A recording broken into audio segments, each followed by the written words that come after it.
राष्ट्रीय कोयला मजदूर यूनियन का महामंत्री राजेश कुमार सिंह का 3 दिवसीय दौरा का पहला दिन आज डकरा पहुंचने पर यूनियन के क्षेत्रीय सचिव सुनील कुमार सिंह के नेतृत्व में वीआईपी क्लब में जोरदार स्वागत किया गया। इस दौरान राघव चौबे, जेड.एच. खान, राजेश कुमार, देवपाल मुंडा, तेरेसा तिग्गा, पुष्पा देवी, नीलम कुमारी, इदल प्रसाद, धीरज सिंह, महेंद्र यादव, देश्वर ठाकुर, ललिता देवी, अभिमन्यु प्रसाद, तिला महतो सहित दर्जनों कामगार उपस्थित थे। श्री सिंह ने वेतन समझौता को इस कोरोना काल में ऐतिहासिक बनाने हेतु श्रमिकों को संघर्ष करने के लिए तैयार रहने की अपील की। तो 7% हम लोग कामगार देते हैं, 7% सरकार देती है। उसको इस बार हम लोग बंद करने जा रहे हैं।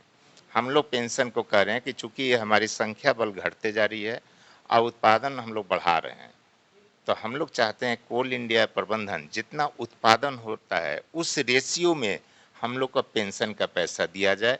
अब हम लोग अपने सैलरी से, अपना पैसा से हम लोग पेंशन लेने को तैयार नहीं हैं, क्योंकि 40 साल 45 साल जो खदान में जो लोग काम करते हैं, करके आए हैं।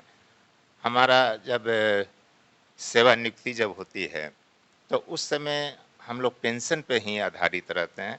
इसलिए हम लोग चाहते हैं कि पेंशन को काफ़ी मजबूत किया जाए कि हमारे बुढ़ापा आसानी से गुजरे, चूँकि सारा जीवन तो हम लोग अपने काम कर कर के हम लोग कोल इंडस्ट्री को दिए हैं, तो अंतिम समय भी हमारा चौथापन जो होता है जीवन का, वो पेंशन पे ही आधारित रहता है। इस वजह से हम लोग पेंशन पर ज़्यादा फोकस डाल रहे हैं।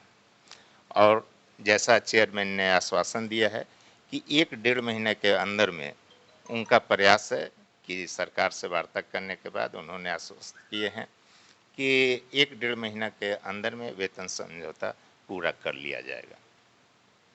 आज हम दतार साहब आप ही के एनजीओ में है? निकले हुए हैं हसन दतार साहब सेफ्टी बोर्ड के मेंबर होने के नाते 3-4 एरिया क्षेत्रों का दौरा है सुरक्षा के संबंध में कि किस खदान की क्या क्या स्थितियां हैं। सीसीएल सेफ्टी बोर्ड की मीटिंग है 27 तारीख को होने वाला है रांची में हेडक्वार्टर में। उसी संबंध में हम आज निकले हैं। पहला विजिट हमारा आपको राजहारा एरिया में होगा, जो दिनांक 25 तारीख को शुरू होगा। 26 को एनके में रहूँगा। 27 को सीसीएल सेफ्टी बोर्ड की मीटिंग रांची में है। 28 तारीख को मगध आम्रपाली में बैठक होने जा रहा है। इस भीषण परिस्थितियों में, कोरोना काल में, एक कोयला खदान पब्लिक सेक्टर का ऐसा उद्योग है कि जिसमें भीषण परिस्थिति में भी जितने हम लोग वर्कमैन रहे, अधिकारी वर्ग रहे, ऐसे कोरोना काल में भी हम लोग एक दिन भी माइंस को बंद नहीं किए, उत्पादन किए, जिससे देश को काफ़ी मुनाफा हो रहा है, बिजली हो रहा है उत्पादन में। सारे परिस्थितियों को देखने के बावजूद भी 3,24,000 या 30,000 के लगभग का संख्या बल हमारा है।